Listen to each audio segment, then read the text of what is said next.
इस जर्नी में ups and downs होते हैं, बिल्कुल। You know, ups and downs in terms of, you know, sometimes you feel like you're so excited, you feel so blessed, you feel so grateful, oh my goodness, I'm so blessed, I'm so lucky. And some days you feel so tired and exhausted, and you feel like, oh my goodness, I need a break, right? So this is called husband wife relationship. बहुत ज़रूरी है ये समझना कि husband wife का relationship कैसे काम करता है और उसके जो अप्स एंड डाउन्स हैं उनको समझना। और आई थिंक उससे भी अगर पीछे जाए, अगर हम हर रिश्ते की कदर करना सीखें, समझें उसकी वैल्यू को, तो हस्बैंड वाइफ का रिलेशनशिप अपने आप ही हमें समझ में आने लग जाएगा। जिस तरह के एनवायरनमेंट में आप पले बड़े हैं, उस एनवायरनमेंट का आप पे बहुत इम्पैक्ट है। आपका कुछ चीज़ें डिफ़ॉल्ट हैं, हम उससे पीछे भी जा सकते हैं, लेकिन वो थोड़ा डिफरेंट टॉपिक हो जाएगा कि आप किस तरह के थॉट्स लेके पैदा हुए हैं, किस तरह का ऑलरेडी फ्रेमवर्क लेके पैदा हुए हैं, लेकिन आपके घर का एनवायरनमेंट आप पे बहुत इम्पैक्ट करता है। अगर आपने बचपन में ऐसे देखा है कि mom dad fight, of course in every family fights involves, अगर आपके मम डैड फाइट कर रहे हैं and your dad just walk away and mom is crying in a room, that time tend to go in your mind कि okay, जब लड़ाई होती है तो ऐसा होता है, right? But on other hand, अगर आपने देखा है कि your dad actually comes back, it's okay, that's fine, और just give us something or just hug, then you know back of your mind that okay, relationship को ऐसे resolve किया जाता है. When you marry a person, you marry the whole family, right? And yes, initially when you start a relationship, you know, there's a few phases you have to go through, and nice and slow you have to understand that, you know what, you're gonna live in that whole family together. आज का environment बड़ा different है। हम लोग पहले बात कर रहे थे कि मेरे फादर मुझे बताते कि जब वो छोटे थे कैसे घर का माहौल डिफरेंट था, क्योंकि उस वक्त के जो रिसोर्सेज थे, जो अपॉर्चुनिटी थी, जो अवेयरनेस थी, एजुकेशन थी, वो अलग थी। आज के दौर में बहुत सारी अपॉर्चुनिटीज़ हैं, बहुत सारी प्रायोरिटीज़ हैं। एक हाउस होल्ड में जैसे अगर मैं ऑब्जर्व करता हूँ, जब देखता हूँ कि पहली प्रायोरिटी सबकी है कि फाइनेंसेस, कि अगर पैसे के लिए काम करना है तो भागा दौड़ी है, हस्बैंड वाइफ दोनों को काम पे जाना पड़ेगा, आजकल महंगाई बहुत बढ़ गई है। आज के जो दौर में फिर इसलिए रिलेशनशिप्स और मुश्किल है, इसलिए आप देखेंगे कि रिलेशनशिप बहुत स्ट्रेच्ड रहते हैं आज के दौर में, क्योंकि ये बात तो तय है कि अगर आप किसी चीज़ में इन्वेस्ट नहीं करेंगे तो वो एरिया आपकी लाइफ का स्ट्रॉन्ग नहीं होगा। When you're starting a relationship, are you clear that you both are sailing on the same boat and you're gonna go for lifetime on this boat, right? But when you're starting a relationship, if you say okay, I'm going to be in this relationship, अब देखती हूँ कितना देर चलता है, and you know, and you're not clear where to go, then you always go into self doubt. When I say love language, इसका मतलब है कि आपके जो पार्टनर है वो आपको किस तरह देखता है और आप अपने पार्टनर को कैसे देखते हो। जो लड़की है वो मुझे कह रही है कि भाई मैं हैप्पी नहीं हूँ, लड़का कह रहा है कि मैं तो सब कुछ कर रहा हूँ, मैं इसको गिफ्ट ला के देता हूँ, मैं हर डेट मुझे याद है। और वो कहती है कि भाई मुझे जब कोई मैं काम होता है या मुझे कोई घर पे बर्तन पड़े, हम एक घर में रह रहे हैं, घर पे बर्तन पड़े हैं, वो वहाँ मुझे हेल्प नहीं किया, या अदर वे अराउंड भी हो सकता है। मैं कहता हूँ किसी प्रोफेशनल से एडवाइस ले, वो ज़्यादा बेटर है। उसका कारण क्या है? वो एक प्रोफेशनल है, वो आपको जज नहीं करेगा। आपका स्पाउस इस बात पे कोई एतराज नहीं होना चाहिए, क्योंकि उसको पता है कि हम प्रोफेशनल से बात कर रहे हैं, एंड वो अनबायस्ड होगा, अननोन होगा, राइट? उससे आपको कल किसी बर्थडे पार्टी पे मिलना नहीं है। अब कोई जैसे कोई हो है ना इंसान, वो कहे जी मेरे को तो इतने पैसे खर्चने महीना मेरी ज़रूरत है, जबकि वो ज़रूरत नहीं, वो इच्छा है ना? तो कोई कहे नहीं जी मुझे तो 4 पैग ला के आई विल स्लीप, अदरवाइज मेरी तो ज़रूरत है। कैसे पता चले कि किस ज़रूरत को अहमियत देनी है और किसको हमें इग्नोर करना है?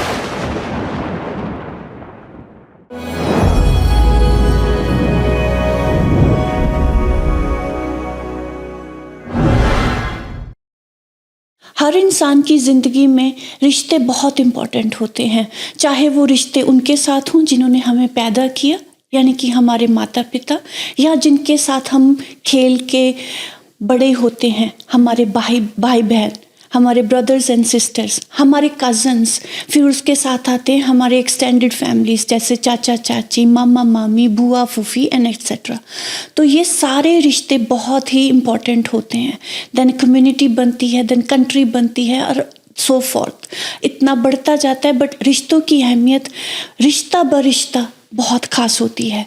इसमें कई रिश्ते टाइम से जैसे हम बचपन में हैं तो माता पिता द मोस्ट इम्पॉर्टेंट रिलेशनशिप हो जाते हैं। बड़े होते हैं तो भाई बहन के साथ ज़्यादा टाइम स्पेंड करते हैं, और बड़े होते हैं तो एक नया रिश्ता हमारी ज़िंदगी में आता है जिसको हम हस्बैंड या वाइफ कहते हैं। किसी के लिए वो बीवी उसके घर आती है या वो लड़की अपने पति के घर जाती है। एक और रिश्ता है जो बहुत खास है, वो है दोस्ती का। हम दोस्त अपने खुद चुनते हैं, बाकी सारे रिश्ते हमें मिलते हैं गॉड गिफ्टेड, जो हमारे लिए प्री डेस्टिन्ड होते हैं। हमारे खुद के चुने हुए रिश्तों में दोस्ती बहुत मायने रखती है, और उसी के साथ उससे एक कदम और आगे चल के दोस्ती, जैसे शाहरुख खान की यूनिवर्सिटी कहती है, दोस्ती प्यार में बदल जाती है, तो वो फिर उससे भी खास रिश्ता बन जाता है जो हम सफ़र का रिश्ता होता है, जिनके साथ हम जिंदगी बिताते हैं। तो ये रिश्ते आते आते देन आप के ज़िंदगी में आते हैं, उससे भी एक गुना और ज़्यादा इम्पॉर्टेंट रिश्ता मैं कहूँगी जब आपके बच्चे होते हैं। बच्चे और भी ख़ास होते हैं कि उन्हीं के लिए हम सब कुछ करते हैं। हम कहते हैं मेरी ज़िंदगी मेरी परिवार के आसपास घूमती है, पर क्या चीज़ें हैं जो बहुत इम्पॉर्टेंट होती हैं और क्या चीज़ें हैं जो हम जाने अनजाने निगलेक्ट कर जाते हैं। यही रिश्ते किसी को बहुत समृद्ध बनाते हैं, पर कई लोग इन्हीं रिश्तों में स्ट्रगल करते हैं। कई रिश्ते हमारे लिए सपोर्ट बनते हैं तो कई रिश्ते हमारे लिए वीकनेस बन जाते हैं। कहाँ पे गड़बड़ हो जाती है? तो चलिए स्टार्ट करते हैं। सबसे पहले वो रिश्ता जो ताउम्र बहुत इम्पॉर्टेंट होता है। आज हम स्टार्ट करेंगे उस रिश्ते की बातचीत से जो सारी उम्र हमारे साथ चलता है, हम जिससे शादी करते हैं, हस्बैंड वाइफ का रिलेशनशिप। तो आज हमारे स्टूडियो में जगराज पाजी एंड जीनिया हैं जो कि एक्सपर्ट हैं अबाउट द रिलेशनशिप्स। तो आज उनके साथ बैठ के हम ये सारी चीज़ें डिस्कस करेंगे। लेट्स वेलकम जीनिया एंड जगराज पाजी। हेलो जीनिया, हेलो जगराज जी। Hello Nirpinder. कैसे हैं आप दोनों? Really good, really good. बहुत बढ़िया। Thank you Nirpinder for having us here. Thank you for having बहुत us. अच्छा लग रहा है आपके पास आके आज, फिर मौका मिल रहा है आपसे बातें करने का। और बड़ा अच्छा टॉपिक आपने चूज किया। Thank you so much. Last time आप अलग अलग आए थे, इस टाइम आप साथ में आए तो डबल एनर्जी हो गई है। So I am really looking forward to this conversation. यदि हम ऑलमोस्ट 20 सालों से साथ ही हैं तो अब अच्छा है, साथ साथ चलेंगे। Yes, we are looking forward. तो स्टार्ट करते हैं। जैसे मैंने बिगनिंग में कहा कि रिश्ते की बात करते हैं, हस्बैंड एंड वाइफ रिलेशनशिप। तो ये रिलेशनशिप हम देखते हैं तो हर जगह पे, जैसे हमारे ग्रंथों में है ना, शिव शक्ति की बात होती है, वहाँ से लेके आज की टाइम के लिए है ना 2026 तक पहुँच गए हम लोग। तो ये चीज़ें जो हैं, रिश्तों की जो बनावट है, जो इनर कोर है वो सेम है, पर उसकी जो सरफेस लेवल की चेंजेस आ रही हैं वो बहुत है। तो वो क्या चीज़ें हैं जो हम आज में डिफरेंट देख रहे हैं? I believe, Nirpinder, husband-wife relationship is a journey of two individuals, right? So it's a दो दोनों की life जो वो they live together forever.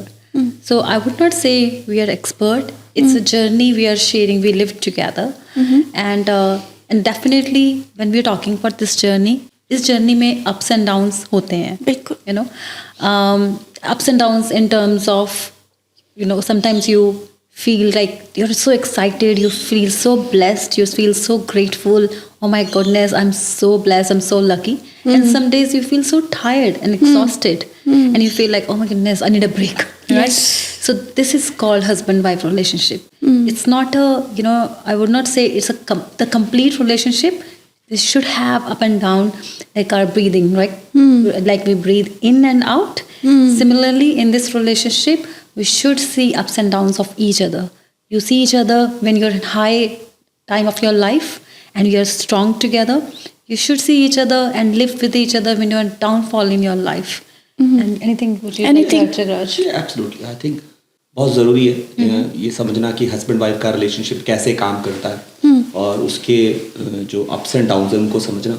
और आई थिंक उससे भी अगर पीछे जाए, अगर हम हर रिश्ते की कदर करना सीखें, समझें उसकी वैल्यू को, तो हस्बैंड वाइफ का रिलेशनशिप अपने आप ही हमें समझ में आने लग जाएगा। जैसे आपने बड़ी अच्छी बात की शुरू में कि हर रिश्ता इम्पॉर्टेंट है, चाहे हमारे माँ बाप से है, भाई बहनों से है, दूर के रिश्तेदारों से, हमारे दोस्तों से है, yes. और फिर हमारे बच्चों से।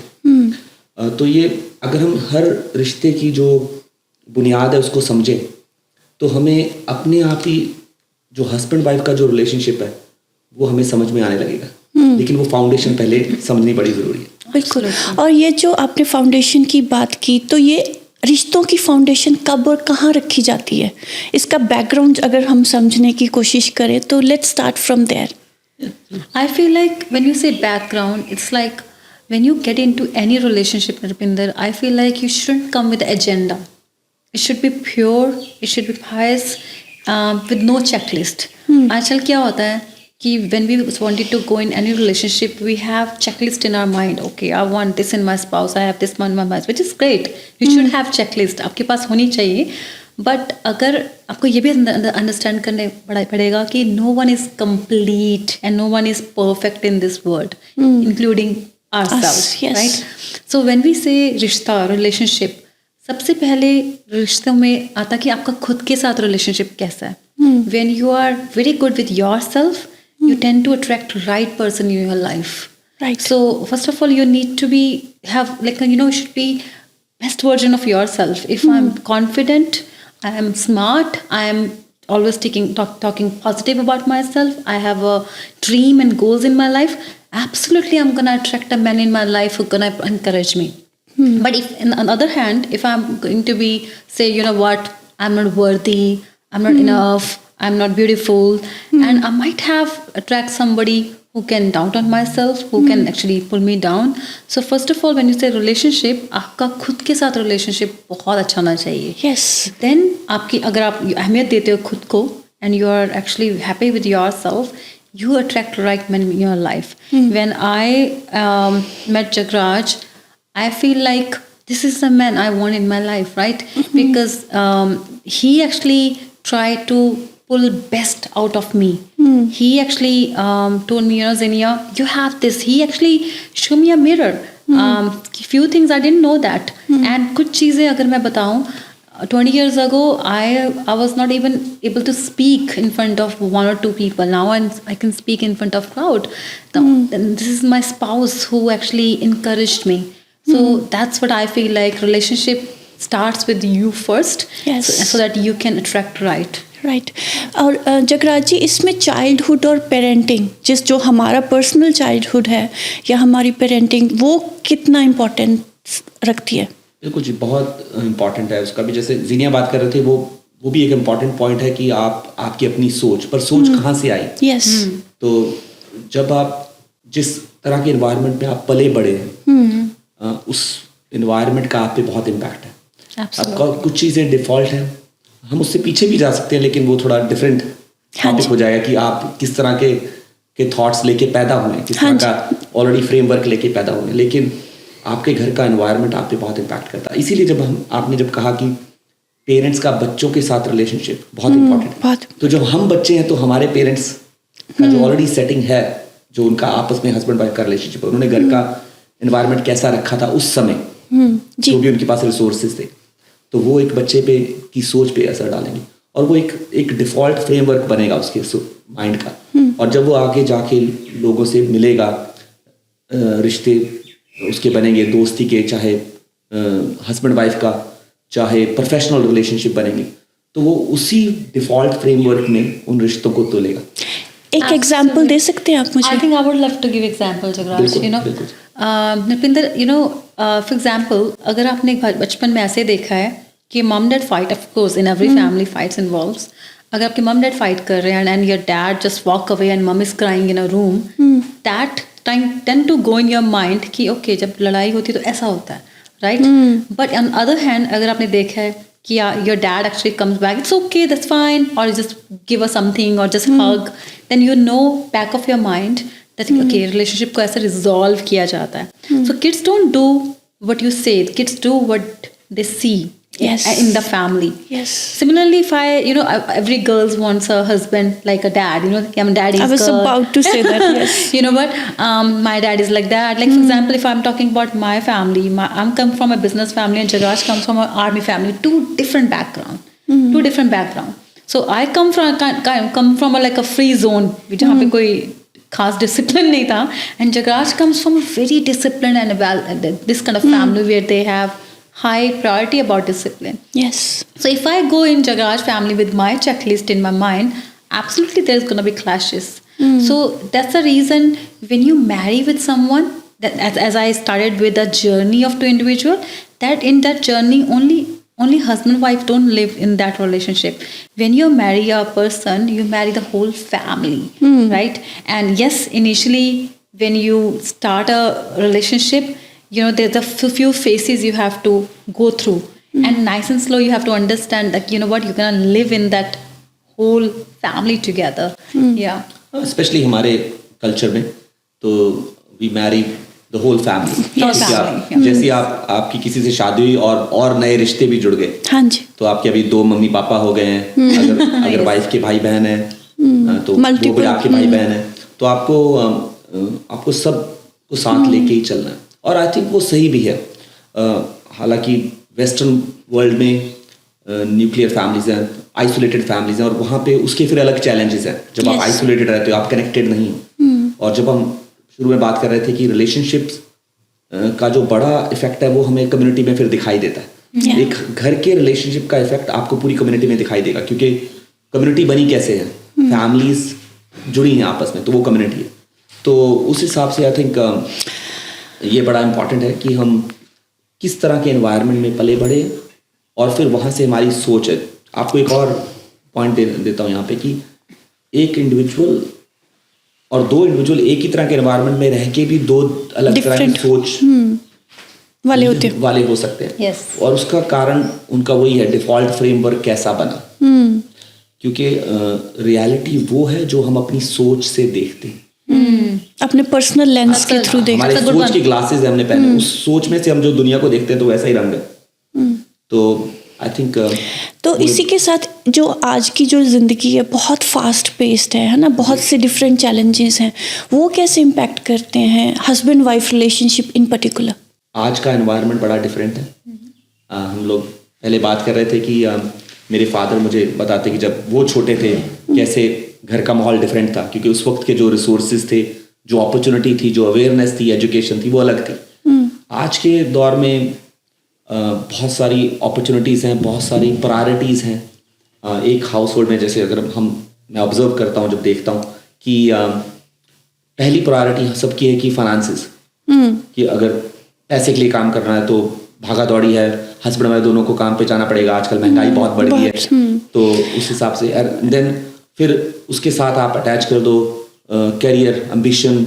अगर कोई मोटिवेटेड है कि मुझे करियर में आगे बढ़ना है, मुझे अपना कॉर्पोरेट लैडर में ग्रोथ चाहिए, तो उनकी प्रायोरिटी डिफरेंट है। तो सारा फोकस, एनर्जी, रिसोर्सेज वहाँ लगे हैं। और साथ में आप हस्बैंड वाइफ भी हैं, और फिर बच्चे हो गए हैं। अब वो सारे रिलेशनशिप इंपॉर्टेंट है, पर भागा दौड़ी इतनी है कि हर रिलेशनशिप को आप समय नहीं दे पाते। और फिर आप उसके साथ एक और लेयर जोड़ दें सोशल मीडिया की, दैट्स वेरी ट्रू। तो वो एक और फैक्टर आ गया कि अब आपको एक तो असली जिंदगी जीनी है और एक सोशल मीडिया पे भी जीनी है। ठीक है ना? Very well said, yes. आज के जो दौर में फिर इसलिए रिलेशनशिप्स और मुश्किल है। इसलिए आप देखेंगे कि रिलेशनशिप बहुत स्ट्रेच्ड रहते हैं आज के दौर में, क्योंकि ये बात तो तय है कि अगर आप किसी चीज़ में इन्वेस्ट नहीं करेंगे तो वो एरिया आपकी लाइफ का स्ट्रांग नहीं होगा। आपको एग्जांपल अगर दूं, फॉर एग्जांपल या फिजिकल, मान लो मैं चाहता हूँ कि मेरी फिजिकल हेल्थ अच्छी रहे, लेकिन अगर मेरा सारा ध्यान किसी और प्रायोरिटी पे है, और मैं ना तो अपने खाने पीने का ध्यान रखता हूँ, ना मैं कोई फिजिकल एक्टिविटी का ध्यान रखता हूँ, ना अपनी सोच का ध्यान रख पा रहा हूँ, ना अपने शरीर का ध्यान रख पा रहा हूँ, तो आपको क्या लगता है मेरी हेल्थ कैसी होगी? वो एरिया वीक हो जाएगा। तो ऐसी अगर हमारा सारा ध्यान कहीं और है और हम अपने रिलेशनशिप में इन्वेस्ट ही नहीं कर रहे हैं, तो ये तो तय है कि वो रिलेशनशिप्स स्ट्रांग नहीं हो पाएंगे। हाँ, कब तक चलेंगे, कब टूटेंगे, कब उसमें दरार बढ़ेगी जो दिखाई देगी हमें भी और बाकियों को भी, वो एक समय तय करता है। लेकिन आजकल का दौर बड़ा क्रिटिकल है कि हम इस चीज़ों को समझें। So in any relationship, Nitpinder, I feel like clarity is very important. Clarity means how you're walking in this relationship with clarity. You know, for example, when you're starting a relationship, are you clear that you both are sailing on the same boat and you're gonna go for lifetime on this boat, right? But when you're starting a relationship, if you say, okay, I'm going to be in this relationship, अब देखती हूँ मैं कितना देर चलता है, and and you're not clear where to go, then you always go into self-doubt stage in the relationship. So it's very important to you whenever you start a new relationship, have a clarity and have a clear communication in your relationship. Clarity is very good, but Jinia and Jagraj ji, आप मुझे इस चीज़ के बारे में भी बताओ कि relationship में वो कौन से ग्रीन फ्लैग्स होने चाहिए जिसकी तरफ हमें जाना चाहिए, और कौन से रेड फ्लैग्स जो हमें अवॉइड करने चाहिए. Let's start with green first and then will move to the red ones. Absolutely, I start with the green flag. Narpinder, मुझे लगता है कि सबसे पहले तो आप दोनों को एक दूसरे की लव लैंग्वेज समझ में आनी चाहिए. That actually helps to bring clarity in the relationship. So there is a 2 ways आप कर सकते हो. पहले you can observe, second you can directly ask. When I say love language, इसका मतलब है कि आपके जो पार्टनर है वो आपको किस तरह देखता है और आप अपने पार्टनर को कैसे देखते हो. और there is a very good book on that as well, 5 love languages. So I'm a big fan of that.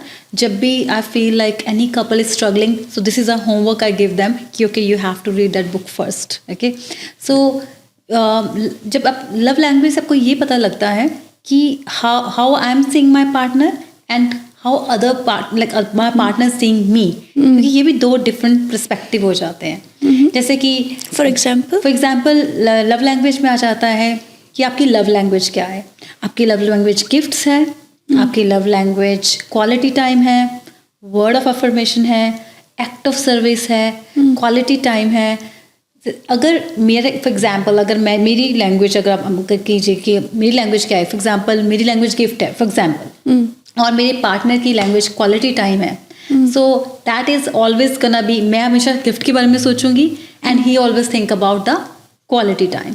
तो ये इसकी क्लैरिटी बड़ी ज़रूरी है कि आपका पार्टनर कैसे है. एंड मैंने देखा है कि जब you new in the relationship, sometimes जब आप कभी रिलेशनशिप स्टार्ट करते हो ना, आपके फेसेस होते हैं.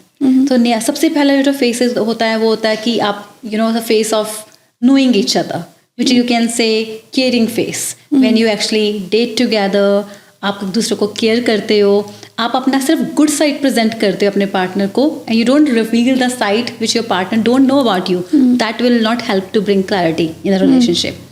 एंड धीरे धीरे जब आप डेटिंग पे जाते हो, धीरे धीरे आपको लगता है ओके अब जम रही है बात.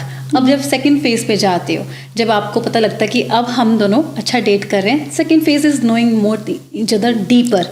तो आपका सेकंड फेज हो जाता है थोड़ा सा यू कैन से डेयरिंग, जिसमें आप सपोर्टिव हो जाते हो, थोड़ा सा पोसेसिव हो जाते हो कि okay you wanted to know more about that partner. अब आपका थोड़ा साइड दूसरे पार्टनर को पता लगने लग गया है कि जैसे कि you like to have more time over the phone, और आपको नहीं अच्छा लगता कि मैं ऑफिस के टाइम पे बात करूं, और आपको अच्छा लगता है कि जब मैं उसको मिलूं तो मैं कुछ लेके जाऊं. अब आपको अपना तो सेकंड फेज पता लग गया जहाँ पे आप उसको सपोर्ट करते हो. आपको लगता है कि मेरा पार्टनर है, I am been taken care of, वो मेरा बिल दे देगा और he will look after me in the future. That's a second phase.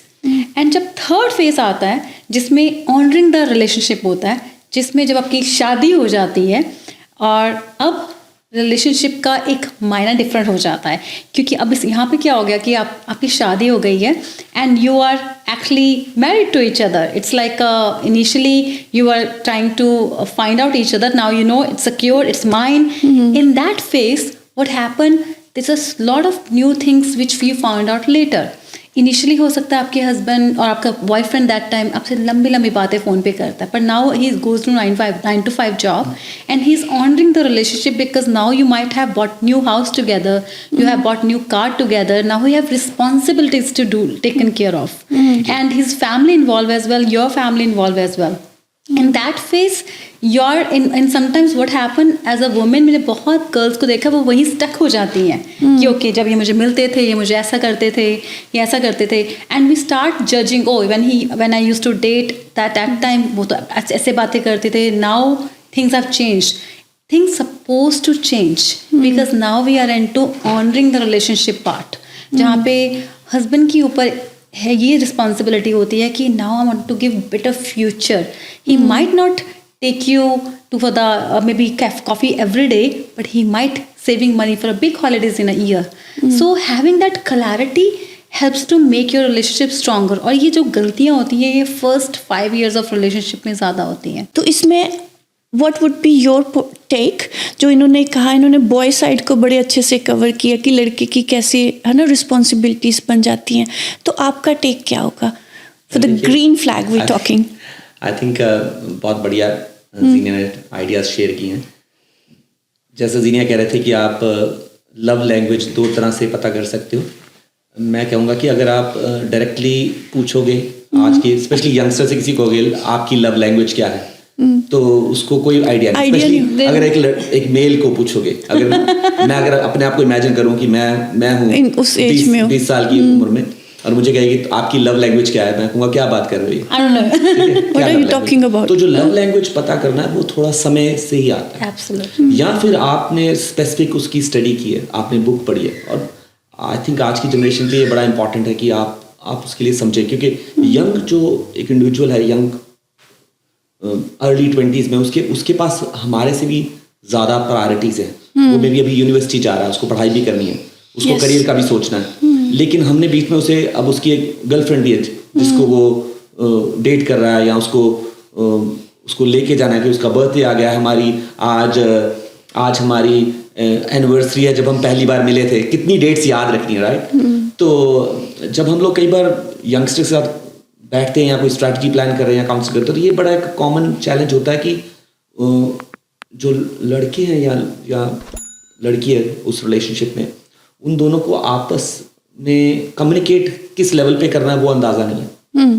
तो उसके लिए इट्स इम्पॉर्टेंट कि आप, जैसे जीना ने बुक रिकमेंड की 5 love languages, amazing book. You know, men are from Mars, women are from Venus. That's another one. Yeah.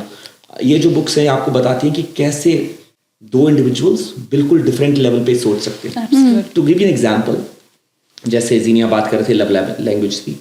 मान लीजिए कई बार क्या होता है कि जो लड़की है वो मुझे कह रही है कि भाई मैं हैप्पी नहीं हूँ. लड़का कह रहा है कि मैं तो सब कुछ कर रहा हूँ, मैं इसको गिफ्ट ला के देता हूँ, मैं हर डेट मुझे याद है. और वो कहती है कि भाई मुझे जब कोई मैं काम होता है या मुझे कोई घर पे बर्तन पड़े, हम एक घर में रह रहे हैं, घर पे बर्तन पड़े हैं, वो वहाँ मुझे हेल्प नहीं किया. या अदर वे अराउंड भी हो सकता है, वो एक दूसरे को घर पे पूरी हेल्प कर रहे हैं पर ये मेरी इंपॉर्टेंट डेट्स ही भूल जाते हैं कि मुझे कब मुझे गिफ्ट देना है, क्योंकि वो लव लैंग्वेज उनकी डिफरेंट है. तो अगर लव लैंग्वेज पता हो और वो पहला कंटेनर हमने फिल किया है, तो जो बाकी चीज़ें स्मूथली रन हो सकती हैं. ये लव लैंग्वेज से पहले मुझे कम्युनिकेशन के बारे में भी बताइए, क्योंकि दैट विल ओनली कम अगर आप दोनों कम्युनिकेट प्रॉपर कर पा रहे हो. अगर बात ही नहीं समझ रहे हम लोग, है ना, कोई थोड़ा सा ट्रिगर हो जाए, एकदम ब्लास्ट कर रहा है, या दूसरा इंसान कह रहा है चल ठीक है तू, मैं आई केम बैक फ्रॉम वर्क, मैं फ़ोन पे अपना वो है ना क्या वो गेम खेल रहा है, वो है ना जो भी होती हैं उसमें स्नेक्स लैडर वाली या जो भी कुछ कर रहा है, और दूसरा इंसान बेचारा परेशान किचन में या बच्चों के साथ. तो कम्युनिकेशन गैप इतना ज़्यादा है, मतलब इतना वाइड होता जा रहा है कि वो बहुत बड़ी प्रॉब्लम बन जाती है relationship. Absolutely. I totally agree with you because we have seen silent divorces just because of communication gap. Communication के लिए सबसे पहले नरपिंदर सबसे पहली चीज़ चाहिए willingness to communicate. Because ये सबसे ज़रूरी है, क्योंकि doesn't matter आप किस marriage phase में हो. We have seen marriages becoming silent. People are married from 30-40 years of marriages.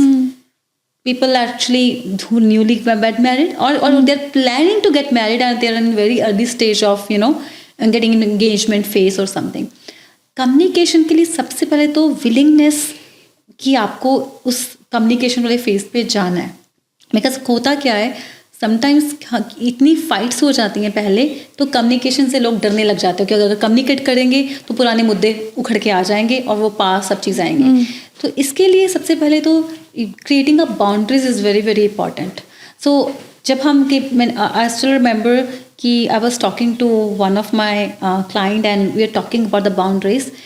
Sometimes it's important you create a boundaries. Okay, let's for example, a simple boundaries is like कि when we are communicating, let's not talk about swear language. Let's not talk about banned language. we are going to use a clean language. Because if your partner's love language is word of affirmation, and the moment you use bad language, here you go.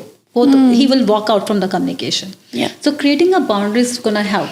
And for example, all the girls are very close to the parents, okay? And आप अगर communication में parents को involve कर रहे हो, here you go. You stop and you just fight again and you walk out. So पहले तो set up boundaries, initial phase of the marriages, or even any phase you can set down, okay, whenever we're going to communicate, हम इस boundary को cross नहीं करेंगे. And उसके बाद we actually sit down and communicate. That helps. Second thing is when you communicate, अब हम तभी communicate कर सकते हैं when we have a trust to each other, because husband wife का relationship blood relationship नहीं होता. It's all based on trust. Okay? अगर आपका trust अच्छा है, and then you feel like talking to each other. Right. So trust is like, you can say that's a slab of the house. Okay? Then you can put the walls and the roof on top. Yeah. जो commitment है ना, उसमें जैसे जीनिया ने कहा कि boundaries are important, but हम जिस कंटेक्स्ट से आते हैं, जिन फैमिली बैकग्राउंड से आते हैं, हमारे लिए बाउंड्री थोड़ा हैवी हो जाता है. बिकॉज हमें बाउंड्रीज वो चार दीवारी में जो हम दूसरों को अलग करने के लिए बाउंड्री करते थे वो होता था, तो वो हम मतलब कॉम्प्रिहेंड नहीं करता कई बार हमारे साथ वो बाउंड्री. तो वो कैन यू एक्सप्लेन कि वो हेल्दी बाउंड्रीज क्या होती हैं, सो दैट हम वो बाउंड्री को वर्ड को थोड़ा सा मेलो डाउन कर सके. बिल्कुल आप सही कह रहे हैं, क्योंकि आज के जो इंडिविजुअल्स हैं, यंगस्टर्स हैं, उनके लिए तो फ्रीडम सबसे इम्पॉर्टेंट है. यस. प्राइवेसी इम्पॉर्टेंट है. My point of view important है. अगर मैं आप पे बाउंड्री या कोई और आप पे बाउंड्री बनाने की कोशिश करेगा या बाउंड्री डिसाइड करने की कोशिश करेगा, तो आपको डेफिनेटली अनकंफर्टेबल फील होगा. राइट. लेकिन इसको हम ये समझें, अगर आप बाउंड्री को, कि एक रिवर की एग्जिस्टेंस तभी है जब उसकी बाउंड्रीज है. अगर एक रिवर की बाउंड्रीज ना हो तो पानी सब तरफ चला जाएगा. It will be a mess, it will be floods, right. तो आपकी लाइफ में बाउंड्रीज की ऐसे ही इम्पोर्टेंस है. आपकी लाइफ में बाउंड्रीज की यही इम्पोर्टेंस है. तो आप समझें कि आपको बाउंड्रीज आप खुद तय कर सकते हैं, और बाउंड्रीज आप एज अ कपल आप एक दूसरे के लिए भी तय कर सकते हैं. टू गिव एन एग्जाम्पल, जैसे जीनिया पहले बात कर रहे थे कि कौन सी बात किस टोन में करनी है, कैसी लैंग्वेज यूज करनी, कहाँ करनी है. एज अ यंग कपल, अगर आप मार्केट में हैं और आप में कोई डिसएग्रीमेंट हो गया, क्या मैं वहीं फूड कोर्ट में लड़ाई शुरू कर दूं या डिस्कशन शुरू कर दूं, और मैं उसको समय दूं और घर में आके बेडरूम में बैठ के बात करूं, या मैं भी 2 दिन का समय दूं, तो एक बाउंड्री है कब किस टोन में कहाँ क्या बात की जाए. तो ये बड़ी एक इम्पॉर्टेंट चीज़ है. बाकी जो आज की जनरेशन को, जैसे मैंने कहा कि फ्रीडम और प्राइवेसी ज़्यादा इम्पॉर्टेंट है, उनके लिए ये इम्पॉर्टेंट है कि मेरा पॉइंट ऑफ व्यू सुना जाए. जो कि बहुत अच्छी चीज़ है. ये प्रोग्रेसिव बात है, आगे बढ़ने वाली बात है कि हर इंडिविजुअल का पॉइंट ऑफ व्यू सुना जाए. लेकिन जिस टॉपिक पे हम बात कर रहे हैं, जब आप रिलेशनशिप की बात करते हैं, तो हर इंडिविजुअल का पॉइंट ऑफ व्यू इम्पॉर्टेंट है. लेकिन रिलेशनशिप तभी बनेगा जब आप कॉमन ग्राउंड पे आओगे, जब आप कुछ चीज़ों को सेक्रीफाइस करोगे, दूसरा इंडिविजुअल कुछ चीज़ों को सेक्रीफाइस करेगा, कुछ चीज़ों को आप शेयर करोगे. पर ये देखने को नहीं आ रहा. आई एम सॉरी, आपकी बात में बोल रही हूँ. जैसे कि अभी की जो जनरेशन है, जो हम देख रहे हैं, जैसे हमारे बच्चों से थोड़े बड़े हैं, जो कमिटमेंट लेवल पे हैं, वो ना तो फुली कमिट कर पा रहे हैं, ना ही फुली गिव अप कर पा रहे हैं, क्योंकि वो क्लैशेस इतने ज़्यादा हैं कि वो चाहता है कि जो मैं हूँ ऐसे ही रहूँगा, मैं नहीं किसी तरीके से एडजस्ट करना, ना ही मैं कुछ सेक्रीफाइस करूँ.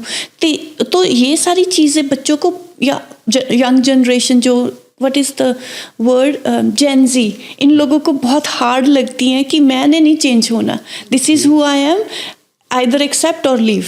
नरपिंदर, आपने बहुत अच्छा ये पॉइंट उठाया यहाँ पे कि जो लॉन्ग टर्म कमिटमेंट से यंगस्टर्स भाग रहे हैं, और उसका मेन जो कारण है वो उनकी अपनी अवेयरनेस और एजुकेशन कहाँ से आ रही है. और आई थिंक मैं थोड़ा बहुत जो टेक्नोलॉजी है या सोशल मीडिया है उसको भी इसका जिम्मेवार मानूंगा जी. क्योंकि आज की डेट में सब कुछ क्विक और शॉर्ट टर्म है, माइक्रोवेव मेंटालिटी है.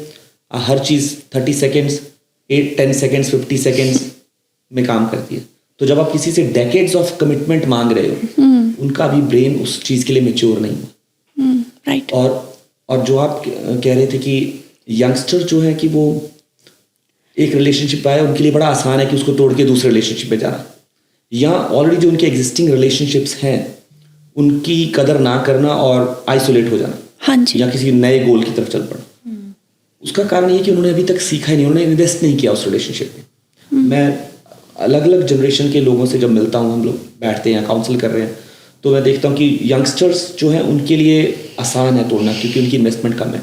और एक कपल जिसके 2 बच्चे हैं और वो उन्होंने 15 साल साथ बिताए हैं, उन्होंने बहुत इन्वेस्ट किया उस रिलेशनशिप में, तो वो 2 बार सोचेंगे कि क्या हम इसका कोई सोल्यूशन निकाल सकते हैं बिफोर वी थिंक ब्रेकअप। ठीक है, तो ये एक बड़ा कारण है, level of investment in the relationship. I think हमें यंगस्टर्स को थोड़ा समय देना चाहिए, ठीक है, और वो अपनी एक्सपीरियंस से खुद सीखें। और जो सिंपलेस्ट चीज़ मैं आई थिंक जब हम सोल्यूशन की बात करेंगे, आई टॉक अबाउट दैट, कि कौन सा रिश्ता, कौन सा गोल, कितना प्रायोरिटी पे रखना है, और वो बड़ी इंपॉर्टेंट है। और वो आएगा, आई थिंक एक 15 साल का बच्चा, और जब वो 25 साल का होगा, जब वो 35 का होगा, उसकी लाइफ की अंडरस्टैंडिंग बदल जाएगी। Yes. और वो अपने डिसीजंस अलग तरीके से लेने लगेगा। तो आई थिंक ये इम्पॉर्टेंट है कि हम उसे समय दें और उसे सही रिसोर्सेज दें। अगर वो अपनी लाइफ की वैल्यूज़ सोशल मीडिया की रील्स से सीख रहा है तो वो बहुत ज़्यादा दूर जाएगा नहीं। अगर वो अच्छी किताबों से सीखे, अच्छी संगत से सीखे, और अच्छे एक्सपीरियंस लोगों के साथ बैठे, और जब उसे लाइफ में समय मिलेगा वो बैठेगा। अगर वो जॉब करियर फोकस्ड भी है और रिलेशनशिप पे ध्यान नहीं दे रहा, उसके करियर प्रोफेशन में भी अलग अलग उम्र के लोग होंगे, और वो डायरेक्टली और इनडायरेक्टली सीखेगा। तो समय से then they will be able to learn, I think. Yes. एक देखने की ये बात भी आती है, कई बार कई लोग कहते हैं, जैसे for example, I am not talking about any particular generation here, कि मेरी मम्मी के साथ ऐसे हुआ या मेरे पापा के साथ ऐसे हुआ, I won't give up on that. तो वो स्टबर्ननेस बहुत हो जाती है कई लोगों में, कि वो they don't want to bend down, क्योंकि कहीं ना कहीं आपको एडजस्ट तो करना पड़ेगा किसी के साथ भी रहना। इवन आप अपनी खुद की मम्मी के साथ रहो तब भी आपको थोड़ा सा, because they are 2 different personalities, 2 different way of thinking, वहाँ भी आप करते हैं, पेरेंट्स के साथ भी करते हैं। बट जब इस इतना इम्पॉर्टेंट रिलेशन इस पे आता है तो हम फटाफट सोचने में हो जाते हैं कि इसको छोड़ा जा सकता है, जबकि इसको नहीं छोड़ा जा सकता होता, you know what I mean. तो ये बहुत बड़ी कॉन्फ्लिक्ट हो जाता है। जी, एब्सोल्युटली। आई थिंक ये सही बात है आपकी। जैसे जीनिया पहले बात कर रहे थे कि कई रिश्ते जो हैं खून के रिश्ते हैं, अब भाई बहन से आप झगड़ लिए, जो मर्जी कर लिया, वो भाई बहन ही रहने वाले हैं। There is no arrangement of divorce with brothers and sisters, like you can't say कि मैं बस ये रिश्ता लीगली तोड़ रहा हूँ ना, बड़ा वो नॉर्मल नहीं है।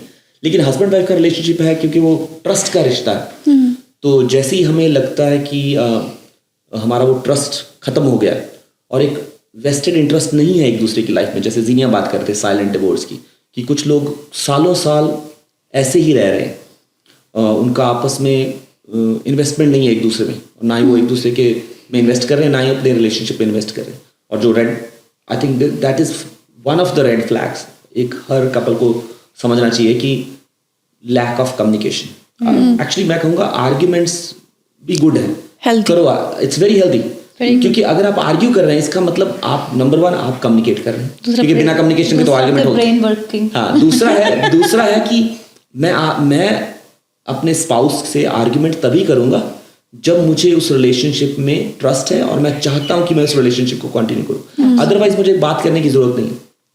तो अगर आप कम्युनिकेट नहीं कर रहे हैं, बहुत बड़ा रेड फ्लैग है। अगर कोई चीजें आप डिसएग्री करते हैं, हैव अ चैट, और again argument totally fine, very very healthy, do more arguments. What we should not have is unresolved conflicts. वो हमें नहीं होनी चाहिए कि कोई ऐसी चीजें, बड़े मुद्दे जो हमने कभी रिजॉल्व नहीं किए, उसको अगर हम रिजॉल्व कर लेंगे तो हम आगे बढ़ सकते हैं। आप एग्जाम्पल देना चाहोगे? मैं पहले आपसे, जैसे आप हमें ये बात कर रहे हैं regarding to silent divorces and Gen Z mentality, अगर मैं आपसे पूछूं कि अगर कोई रिलेशनशिप टूटता है, फॉर एग्जांपल गर्ल्स, जैसे एक लड़का लड़की ने शादी की और वो रिलेशनशिप टूट रहा है, तो यूजली गर्ल किसको ब्लेम करती है? अगर मैं आपसे पूछूं तो किसको ब्लेम करती है कि ओके मेरी मैरिज टूटी, और गर्ल्स या गर्ल्स की साइड के लोग किसको ब्लेम करेंगे? The other party. They will say okay boys की फैमिली ने कुछ किया और बॉयज़ किसको ब्लेम करते हैं, The other side, other parties girl करते हैं। पर एक्चुअली में होता क्या है कि जब साइलेंट डिवोर्स होता है that actually has lot of cracks in the relationship. जैसे कि for example these days we have seen when you, especially the young couple, when they marry to each other, they involve third party too early. For example, discussing about your spouse with your friends, which is big no red flag. And they are maybe very, you will see, or they are just holding hand in the public, or maybe a couple like us, we are shy, we might not do that, but you will see they are actually hugging each other, but they're very when they come into argument they're very aggressive and they don't they're confused and they're just thinking about divorce too early. The reason being because they don't notice and pay attention to those cracks early phase of the marriage. वो पहले नहीं notice करते हैं and they for example अगर आपको spouse के साथ argument हो रहा है, that's very healthy because two healthy brains argument, right? Yes. And it should be like that.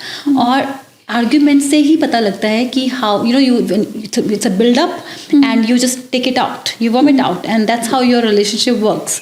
But when you bring that arguments to your friends and you're talking about your husband to your friends or your extended family, that what will happen, you might be okay in 2 days, the other person holding that things about your spouse, and they might add on few extra things with the sauce on top, salt, pepper on top when you meet them next time. And you don't know that is impacting on your marriage.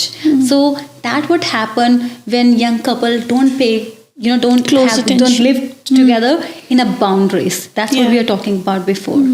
तो ये जो third party आपने intervene कहा कि third party intervene होती है, तो इसमें थर्ड पार्टी में कौन कौन से लोग आ जाते हैं और क्या चीज़ें हैं जो बिल्कुल डिस्क्लोज नहीं होनी चाहिए एक कपल के लिए? हाँ जी, देखिए, जब हम जैसे जगराज कह रहे थे पहले कि जब हम शादी करते हैं तो पहले क्योंकि हमें आदत होती है अपने फ्रेंड्स को प्रायोरिटी देने की, तो हमारे लिए हमारी बेस्ट फ्रेंड, हमारे क्लोज फ्रेंड्स, यही सब कुछ होते हैं। Right. और अब हमने डेट किया और सडनली हमारी लाइफ में ऐसा इंसान आया जिसको हम 20-25 सालों से पहले मिले नहीं थे, और मे बी वो हमारी फ्रेंड हमारे साथ ग्रेड 1 से है, हमारे पेरेंट्स हमारे बर्थ से हैं, और हम थोड़ी टाइम के लिए कंफ्यूज हो जाते हैं कि हमें इनको पहले प्रायोरिटी देनी है कि हमें अपने पेरेंट्स को पहले देनी है कि फैमिली को देनी है। तो सबसे पहले मैरिज के लॉ में अगर आप किसी भी मैरिज काउंसलर के पास जाते हो, सबसे पहले जब शादी हो जाती है आपका फर्स्ट बडी आपका हस्बैंड होता है, क्योंकि आपको पहली प्रायोरिटी अपने हस्बैंड को देनी होती है और वाइफ को देनी होती है। लाइक अगर आपका माइंड में आपके हस्बैंड या वाइफ नहीं आते, yes I am not saying कि आपके फ्रेंड्स नहीं होने चाहिए, I do have really good friends, but वो मेरे हस्बैंड की जगह नहीं लेंगे। अगर मुझे अपने हस्बैंड की बैक थिंक करनी है, I will not do with my friends और इन अ सर्टन बाउंड्रीज, राइट? क्योंकि उससे क्या होता है कि आपको पता होता है कि आपका फर्स्ट जो सर्कल है उसमें आप आते हो, आपके husband and wife 1 unit. So that's very important कि हम थर्ड पार्टी को इन्वॉल्व इस चीज़ के लिए ना करें। आपकी फर्स्ट सर्कल में हमने कहा कि हस्बैंड वाइफ आते हैं, सेकेंड सर्कल में आपकी इमीडिएट फैमिली आती है, आपकी immediate family like my parents, his parents. But आपके पेरेंट्स को आप कितनी प्रायोरिटी देते हो ओवर द हस्बैंड? जैसे कि फॉर एग्जांपल हमने स्टार्ट की थी जब कम्युनिकेशन कि हस्बैंड वाइफ जब के अप्स एंड डाउन्स होते हैं, you might see a very good time together and when you see low time of date together.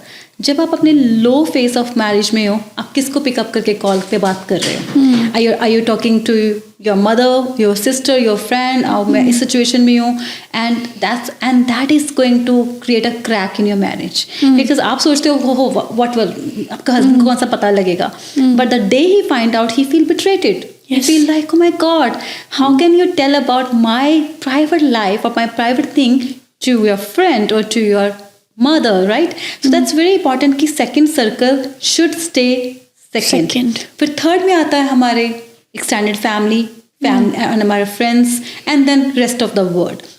तो होता क्या है, आजकल कपल्स कंफ्यूज हो जाते हैं because they see this songs together, मेरे फ्रेंड्स को प्रायोरिटी दे रहा हूँ, I am going out for party, drinking and leaving the wife, and wife is calling where are you, and they think this is the way of living life. पर ये actually में अगर हम marriage की बात करें, मैरिज में communication और गिविंग प्रायोरिटी टू आपकी वाइफ को is must. That's very very important.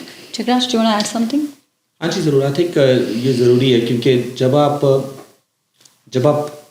Betrayed feel कर रहे हो, जब आपको लग रहा है कि भाई मेरी हमारी जो पर्सनल बातें थी वो कहीं आपने बाहर कर दी, तो ये बड़ा एक इमोशनल टॉपिक है. आई थिंक इसके साथ ये भी हो जाता है कि जिससे आपने बात की है वो दूसरे बंदे के लिए ग्रजेस रखना शुरू कर देता है. फॉर एग्जाम्पल, जैसे एक लड़की अपनी मम्मी को फ़ोन करे, ये मेरे हस्बैंड ने ये किया वो किया, mummy start disliking the boy and so fourth, and other way on the vice versa. अगर लड़का कहे मेरी बेबी ने मुझे खाना नहीं बना के दिया, मैं आया था, तो उसकी जो लड़की की सास है वो सोचेगी ये निकम्मी लड़की है. मतलब देन आपस में हस्बैंड वाइफ ठीक हो जाएंगे, बट वो दरार जो है वो फैमिलीज में पड़ जाती है, and then the families can not come together at all. बिल्कुल सही कह रहे हैं. आई थिंक ये कम्युनिकेशन का ही पार्ट है कि आप कम्युनिकेशन, जैसे हमने कहा कि बहुत इंपॉर्टेंट है, तो हम जब आपस में कम्युनिकेशन नहीं कर रहे हैं, जैसे मान लीजिए मैं, ये बहुत ही कॉमन है कि मैं एक कपल के साथ बैठा हूँ और उनका आपस में डिसएग्रीमेंट है या कॉन्फ्लिक्ट है या वो साथ रहना नहीं चाहते हैं या बहुत ज़्यादा उनकी लड़ाई होती रहती है. और जब हम बात करते हैं और जो जीरियाँ बात करते हैं, मैं वो सर्कल ड्रॉ करता हूँ कि आप पहले तो ये डिसाइड करो कि पहले सर्कल में आप हो, दोनों एक यूनिट. जब आप कपल हो तो आप एक यूनिट हो. आप एक दूसरे पे उंगली नहीं उठा सकते, बिकॉज आप अपने पे उंगली उठा रहे हैं. ठीक है, वो इम्पोर्टेंट है. फिर वो बाकी जो सर्कल है इम्पोर्टेंट है. पेरेंट्स, आपके 2 पेरेंट्स, आप ये नहीं कह सकते तुम्हारी मम्मी ने मुझे ऐसा कहा, वो आपकी भी मम्मी है, क्योंकि अब आप 1 यूनिट हो. जब ये क्लियर हो गया तो ईजी है. लेकिन मुश्किल कहाँ है? जहाँ पे भी आपने ये रूल ब्रेक किया, जब आपने जैसे कहा कि बात कर ली कहीं और आपने अपनी फ्रस्ट्रेशन वहाँ निकाल दी, और ये तय है कि जो तीसरा आदमी है, चाहे वो आपका फैमिली मेंबर है, भाई बहन है, माँ बाप है, या कोई दोस्त है, उसको वो सिचुएशन 100% नहीं पता, वो आपको ही पता है एज अ कपल, लेकिन आपने उसे अपना पर्सपेक्टिव बताया और वो अपने पर्सपेक्टिव से उसकी एक फीलिंग बन गई, एक माइंडसेट बन गया आपके स्पाउस की तरफ. ठीक है, वो रिलेशनशिप पे इम्पैक्ट हुआ. और जब भी उसे पता लगेगा आपके स्पाउस को कि आपने मेरे उस फ्रेंड से बात की, वो हो सकता है वो कॉमन फ्रेंड हो, और then it all come to emotional response. क्योंकि हमारे जो रिलेशनशिप्स हैं वो ट्रस्ट पे बेस्ड हैं, राइट, पर it is run by emotions. हमारे इमोशंस उसे रन करते हैं. हम कैसे डिसाइड करेंगे कि एक कपल का रिलेशनशिप अच्छा है? जब उस रिलेशनशिप में most of the time happy वाले इमोशंस हैं, राइट. हैप्पी वाले इमोशंस मतलब वो आप एक दूसरे की कंपनी को एंजॉय करते हैं, एक दूसरे के लिए केयर करते हैं, तो वो इमोशंस हैं उनकी आपस में. अगर वो इमोशंस खत्म हो जाएंगे, चाहे ट्रस्ट था पर इमोशंस ही नहीं रहे एक दूसरे के लिए, तो कैसे काम चलेगा? तो इसलिए इंपॉर्टेंट है कि अगर आप एक इंडिविजुअल है और आप किसी ऐसे कॉन्फ्लिक्ट वाले सिचुएशन में हैं और आपको लगे कि मुझे ये कहीं, हम कहते हैं कि ये गुबार निकालना है कहीं हम, तो उस 2 बार सोचें, give yourself some time. Better, अगर आप रियली चाहते हैं, better have a chat with your spouse. अगर आपको नहीं रिजॉल्व हो रहा कॉन्फ्लिक्ट, मैं कहता हूँ किसी प्रोफेशनल से एडवाइस ले लें, वो ज़्यादा बेटर है. उसका कारण क्या है? वो एक प्रोफेशनल है, वो आपको जज नहीं करेगा. आपका स्पाउस इस बात पे कोई एतराज नहीं होना चाहिए, क्योंकि उसे पता है कि हम प्रोफेशनल से बात कर रहे हैं, एंड वो अनबायस्ड होगा, अननोन होगा, राइट. उससे आपको कल किसी बर्थडे पार्टी पे मिलना नहीं है. राइट. ये बड़ा इंपॉर्टेंट चीज है. And I also think Narpinder की सब लोगों को कुछ कहना होता पर लिसन किसी को नहीं करना होता. और स्पेशली यंग कपल्स में ये बहुत problem common. Even not talking young couple, in every couple, every individual. सब जैसे फॉर एग्जांपल लड़कियां भरी हुई हैं घर पे, बिकॉज और घर में बहुत सारी सिचुएशंस हो रही हैं, एंड अब वो हस्बैंड को बोल रहे हैं कि आप जब बाहर थे मेरे साथ ये हुआ, फैमिली में किसी मेंबर ने मुझे ये कहा, एंड हस्बैंड ने कहा it's okay, don't worry about it, होता रहता है, इग्नोर. बट वो he can say ignore, but उस लड़की को सारा दिन स्पेंड करना है उस फैमिली में. तो sometimes girls only want to listen, not to give solution. But जब लड़के होते हैं, समटाइम्स क्या होता है, they have solution kind of mind set कि ओके इसके लिए आप ऐसे ऐसे कर लो. That we together learn after years. कई चीज़ें आपको मैरिज में आफ्टर ईयर्स आती हैं. जब आप मैरिड होते हो तो मैंने नोटिस किया है कि you start judging each other too quickly. Okay, तुमने ये नहीं कहा, जैसे जगराज ने कहा कि it's not it's our parents, your parents is my parents, पर पहले नहीं कहा जाता ना लड़के से ना लड़की से. फॉर एग्जाम्पल लड़का कभी भी आप लड़की के पेरेंट्स से वैसे बात नहीं कर पाता initially, like you are mine parents. It takes time because वो इमोशंस आने में टाइम लगता है. वो इमोशंस आते हैं when you behave good, you keep give each other respect, then आपका इमोशनल बॉन्डिंग पहले बनता है, फिर आपकी फिजिकल बॉन्डिंग बनती है जहाँ पे आप हग करना स्टार्ट करते हो, you feel so comfortable, you sitting on one couch together. वो इमोशनल बॉन्डिंग बनने में टाइम लगता है. सो I would always suggest to anybody who's in the relationship or they are going to relationship, give yourself 2 to 5 years. Allow yourself to do mistakes. Doing mistake is healthy. Yes. Because when you mistake, you fail, you learn better. And I think that's the best way of creating a healthy, successful marriage, when you give yourself time and you allow the forgiveness in the relationship. कि okay, कि अगर मेरे husband से mistake हो गई, okay for example मैंने भी देखा है कि मैं आपके पेरेंट्स को कॉल करती हूँ, आप मेरे पेरेंट्स को क्यों नहीं कॉल करते, या तुम मेरे को नहीं कॉल करती. तो that awkwardness talking about other parents, it's okay, it's normal. So giving them time and forgiveness create a healthy emotionally mentally a good healthy relationship.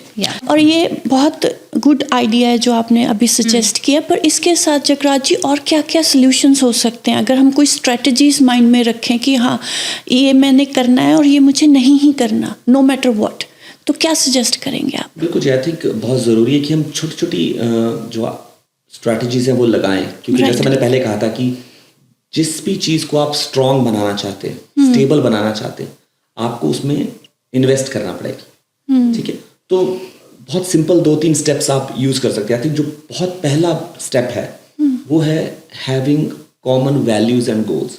As a couple बहुत ज़रूरी है कि आप बैठें और लिखें कि आपकी लाइफ के क्या गोल्स हैं, क्या आप करना चाहते हैं, शॉर्ट टर्म गोल्स क्या है, लॉन्ग टर्म गोल्स क्या है, कौन सी वैल्यूज़ आपके लिए इम्पॉर्टेंट है. क्या आपके लिए ज़्यादा पैसा कमाना इम्पॉर्टेंट है, वो हो सकता है शॉर्ट टर्म में हो, लॉन्ग टर्म में क्या है, रिश्ते इम्पॉर्टेंट है क्या, आपके लिए एक दूसरे को समय देना इम्पॉर्टेंट है, और आपके कौन से इम्पॉर्टेंट रिश्ते हैं आपके आसपास जिनको समय देना है. क्योंकि एक कपल अलग अलग लाइफ स्टेज पे अलग अलग रिश्तों को अहमियत देता है. एक यंग कपल जिसके बच्चे नहीं हैं, पेरेंट्स भी अभी यंग हैं, मे बी उनके लिए एक दूसरे को समय देना और आप अपने कुछ दोस्तों को समय देना इंपॉर्टेंट होगा. तो मे बी उनका गोल वही है कि हमें अपना सोशल नेटवर्क बढ़ाना है, हमें फ्रेंड्स के साथ हमें एवरी वीकेंड इकट्ठे होना है. वही कपल कुछ सालों बाद उनके छोटे बच्चे हैं, अब उनकी प्रायोरिटीज बदल गई है, वो उन्हें कहीं भी जाना है, पहले उन्हें सोचना है बच्चों का अरेंजमेंट कैसे होगा, बच्चों को कैसे लेके जाना है, उनके बैग में क्या होगा, हमें नैपी बैग लेके जाना है, बहुत चीज़ें नहीं, हम यहाँ जा सकते हैं यहाँ नहीं जा सकते. तो गोल्स बदल गए. वही कपल जब थोड़ा और बड़ी उम्र में जाएगा, बच्चे बड़े हो गए, थोड़ा इंडिपेंडेंट हो गए, पेरेंट्स में भी बुजुर्ग हो गए, अब में भी पेरेंट्स को ज़्यादा समय चाहिए. तो ये सब चीज़ें को समय लगा के बैठना और वैल्यूज़ और गोल्स को सेट करना. दूसरा जो इम्पोर्टेंट चीज़ है उस पर रेगुलर फॉलो अप करना, कम्युनिकेट करना बहुत ज़रूरी है. आई थिंक हम बहुत जो कपल्स हैं, हम लोग क्या करते हैं कि, या मैं देखता हूँ यंगस्टर्स भी ऐसा ही करते हैं कि वो रिएक्टिव है लाइफ में. वो छुट्टियां तो प्लान कर रहे हैं लेकिन वो लाइफ नहीं प्लान कर रहे हैं. That's a good one, yeah. ठीक है, वो बहुत छुट्टियां सब प्लान कर रहे हैं कि हाँ हम इस वीकेंड पे यहाँ जाएंगे, हम अगले ईस्टर की ब्रेक में हम यहाँ जा रहे हैं, हम दोस्तों के साथ यहाँ घूमने जाएंगे, या हमें सब प्लान किया. लेकिन जो इम्पोर्टेंट चंक है, ब्रेक्स प्लान है, लाइफ नहीं प्लान, जिंदगी का कुछ पता नहीं. तो इम्पोर्टेंट है कि आप अपने रिश्तों के लिए भी कैलेंडर में समय बुक करें, रेगुलर बेसिस पे समय हो कि हमें वॉक के लिए जाना है हस्बैंड वाइफ को वहाँ, ताकि आप बात कर सकें आउट ऑफ नो स्ट्रेस, बिना किसी एजेंडा के एक दूसरे की बात कर सके. और वो समय आपको मिलेगा जब आप जानेंगे एक दूसरे को, आपको पता लगेगा आपकी स्पाउस की लव लैंग्वेज क्या है. क्योंकि जब बात करेंगे, जब आप कोई कंप्लेंट कर रहा है, अगर मैं उसकी कंप्लेंट को कंप्लेंट ना समझ के ये सोचूं कि ये मेरे लिए एक लर्निंग का अपॉर्चुनिटी है, मैं सीख सकता हूँ कि मेरा जो स्पाउस है, मेरी वाइफ या हस्बैंड है, वो जिस चीज़ में कंप्लीट कर रहे हैं, इसका मतलब वो चीज़ उनके लिए इंपॉर्टेंट है. तो एज अ स्पाउस मेरी रिस्पॉन्सिबिलिटी है कि मैं उनकी वो ज़रूरत को पूरा करूँ. तो अगर उन्हें लगता है कि आपने मेरी बर्थडे याद नहीं रखा, या आप भूल गए हमारी इंगेजमेंट एनिवर्सरी और समथिंग, आप भूल गए इंपॉर्टेंट डेट, तो आपको पता लगा कि वो उनके लिए इंपॉर्टेंट है. तो ये जब आप कम्युनिकेट करेंगे, उसके लिए समय रखेंगे, तब आपको वो सीखने का मौका मिलेगा. Right. और फिर बड़े चंक भी रख सकते हैं आप, जहाँ पे आप may be have a movie night और समथिंग विद योर स्पाउस, ठीक है। जरूरी नहीं कि वो सिर्फ जब डेट कर रहे थे तभी रखना है, 10 साल की मैरिज के बाद भी रख सकते हैं, जब बच्चे बड़े तब भी रख सकते हैं। जो आपने ज़रूरतें कहा है ना, now that triggered something in मी।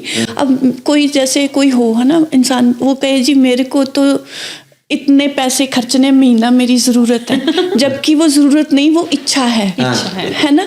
तो कोई कहे नहीं जी मुझे तो 4 पैग ला के आई विल स्लीप, अदरवाइज मेरी तो ज़रूरत है। कैसे पता चले कि किस ज़रूरत को अहमियत देनी है और किसको हमें इग्नोर करना है? Because that conversation will come first before we decide कि ज़रूरतों को मेरे ख्याल से पहले डिफाइन भी करना पड़ेगा कि क्या ज़रूरत वैलिड है और कौन सी जस्ट कमिंग आउट ऑफ। ये बहुत ही सिंसियर और सीरियस क्वेश्चन है Yes. कि ये डिफाइन करना कि हमारी ज़रूरतें क्या हैं और ख्वाहिशें क्या हैं और इच्छाएं क्या हैं। Yeah. Going back to the values and goals question, कि भाई अगर आपने दोनों ने हस्बैंड वाइफ में बैठ के वैल्यूज़ और गोल्स पे काम किया है तो आपको अपने आप उस चीज़ की डायरेक्शन मिल जाएगी। दूसरा, हमें ये भी याद रखना है, जैसे हमने पहले भी आई थिंक जीने ने कहा था कि nobody is perfect. Yes, nobody is perfect. हर किसी में कुछ प्रोज और कॉन्स हैं, प्लस माइनस हैं। तो as a spouse we should accept them as it is, as we receive them, and then support each other. एक दूसरे को सपोर्ट करना है, गाइड करते रहना है। आई थिंक ये राइट नहीं, रिस्पॉन्सिबिलिटी है एक स्पाउस की दूसरे स्पाउस का ध्यान रखना। क्योंकि हम एक रिलेशनशिप में आए क्यों हैं? इसलिए तो आए कि हम एज वन यूनिट और स्ट्रांग बन सके। कैसे स्ट्रांग बनेंगे? जब हम दूसरे, जो अपन मेरा स्पाउस है, मेरा लाइफ पार्टनर है, उसकी स्ट्रेंथ्स को और स्ट्रांग करो, और जो एरियाज ऑफ वीकनेस है, जो एरिया ऑफ इम्प्रूवमेंट है, उन पे उनको सपोर्ट करो। हो सकता है उनकी एरिया ऑफ वीकनेस आपकी एरिया ऑफ स्ट्रेंथ हो, राइट। तो आप उनको हेल्प कर सकते हो। और जब मान लीजिए आपका स्पाउस आपको किसी एरिया ऑफ इम्प्रूवमेंट में हेल्प कर रहा है, उसको एज अ क्रिटिसिज्म ना लेके सपोर्ट समझे। ये भी बहुत दैट्स इम्पोर्टेंट। और फिर वही बात, और उन्हें समय दें, उनको टाइम दें ताकि वो उसको धीरे धीरे चेंज कर सके। अगर ज़्यादा समय देने से भी नहीं मानते तो फिर स्ट्रिक्ट एक्शन लेना पड़ेगा। लेकिन ऐसी की बात अलग है, लेकिन ये ज़रूरी है कि आप सपोर्ट करते रहें और उस पर बात करते रहें, कम्युनिकेट करते रहें, अलग अलग स्ट्रैटेजीज जो है अप्लाई करते रहें। चाहे वो अगर मान लीजिए किसी को शॉपिंग करने की बहुत आदत है, मे बी उन्हें हेल्प करें कि वो एक लिमिटेड बजट पे काम करें। एक बहुत आजकल ये हम लोग हर चीज़ टैप पे करते हैं, क्रेडिट कार्ड से पे करते हैं। I think cash was very good, क्योंकि जब आप कैश हाथ से गिन के देते हैं तो आपको दिमाग को मैसेज जाता था कि भाई इतने पैसे चले गए, अभी पता नहीं लगता कितने चले गए। यस, ठीक है। लेकिन मे बी कुछ स्ट्रैटेजी रखें, बजट रखें, एक एनवेलप, वर्चुअल एनवेलप बनाएं कि जब ये पूरा हो जाएगा आप नहीं शॉप कर सकते। वो भी अप्लाई किया जा सकता है। And also I feel like when you do something more, maybe आप किसी चीज़ को मास्किंग कर रहे हो, यू आर इग्नोरिंग समथिंग। आप अपनी लाइफ में कुछ इग्नोर कर रहे हो। फॉर एग्जाम्पल, अगर आप बहुत ज़्यादा शॉपिंग कर रहे हो सकता है ये आपकी रिटेल थेरेपी इसलिए बन गई हो क्योंकि आपकी बकेट फुल नहीं हो रही है। आपकी बकेट हो, आपको हस्बैंड के साथ क्वालिटी टाइम चाहिए और आपके हस्बैंड बहुत बिजी हैं। So for that you need a spiritual therapy. Spiritual therapy, जैसे आप जगाश ने कहा, एक थेरेपी है जिसमें आप कॉमन गोल्स लिखते हो, सब लिखते हो। इसी तरह स्पिरिचुअल थेरेपी में क्या होता है, हस्बैंड वाइफ सिट टुगेदर, जहाँ पे वो अपने स्पिरिचुअल गोल्स साथ में लिखते हैं, ताकि वो चीज़ें जो वो निगलेक्ट कर रहे हैं और वो वहाँ पे उनका ध्यान नहीं जा रहा, तो उन चीज़ों पे ध्यान देके उनको रिजॉल्व कर सकें। As simple as for example, कोई हस्बैंड अपनी वाइफ की ज़्यादा अप्रिशिएट नहीं कर पा रहा उनको, या उनकी आदत नहीं है, और यूजली हम क्या करते हैं, हम आर्ग्यूमेंट करते हैं, लड़ाई करते हैं, गॉसिप करते हैं। But spiritual therapy totally opposite होता है। When we do gossip, we tell, हम नेगेटिव पॉइंट अपने स्पाउस का तो दूसरों को बताते हैं। But in spiritual therapy you highlight the positive point of your spouse. जैसे कि फॉर एग्जांपल, रात को सोने से पहले अगर आपके हस्बैंड ने डिश वॉशर लगाने में हेल्प की और उसकी वो आदत नहीं थी, वो सिर्फ इसलिए कर रहे हैं क्योंकि वही कैन सी कि आपका बहुत लोड बढ़ा हुआ है, सिर्फ उसके हाथ पे हाथ रख के बोल देना, you know what, thank you for trying. That is spiritual therapy. At least he is trying. And as simple as आपको उनको हमेशा लंच पैक कर रहे हो ऑफिस के लिए, और या वो अपने घर से कुछ लेके जा रहे हैं, उस पर एक सिंपल सा नोट डाल देना, you know what, I love you. These days specially हमारे एज के जो कपल हैं उनको उसको पता तो है आई लव यू बोलने की क्या ज़रूरत है, पर फिर गुस्सा करने की भी क्या ज़रूरत है? यस अगर हम गुस्सा करना नॉर्मल समझते हैं तो प्यार जताना भी नॉर्मल होना चाहिए, राइट। और ट्रू लव का जो मीनिंग है आजकल गिव एंड टेक हो गया है, जो पर एक्चुअल स्पिरिचुअल थेरेपी में ट्रू लव हस्बैंड वाइफ का जो होता है उसमें सिर्फ गिव होता है। मैं अपने स्पाउस को इतना प्यार करूं और उसकी इम्परफेक्शंस भी मुझे प्यारी लगे, यू नो, अगर उसने मिस्टेक भी किया तो क्या वो मेरा है। वो फीलिंग तभी आती है जब आपको उस लव का प्योर मीनिंग समझ में आता है। You live together and you love that person कि you just want to give, you want to give to his family, you want to give him, you want to look after everything. I'm not saying कि everybody is perfect, even when in that process हम गलतियाँ करते हैं, Right. but आप spiritual therapy में आपको याद आता है कि you know what, he is mine. Even अगर हमने गलतियाँ की हैं, it's our mistakes, it's not his mistake, it's not my mistake, ये हमारी इकट्ठी की mistakes हैं, it's okay, हम इस चीज़ से उभर जाएंगे। तो उसमें क्या होता है कि जब हम एक दूसरे के बारे में सोचते कि हम हैं, तो आपके लिए वो प्यार और भी ज़्यादा रिफ्रेशिंग हो जाती है, फिर हर दिन फ्रेश फील होता है, फिर आप उस रिलेशनशिप में बोर नहीं होते, बिकॉज आपको you know sometimes we just change the bedsheets की, आज मुझे फ्लावर वाली बिछानी है, आज मुझे डिफरेंट कलर बिछाना है, तो कि ताकि मुझे फ्रेशनेस रहे।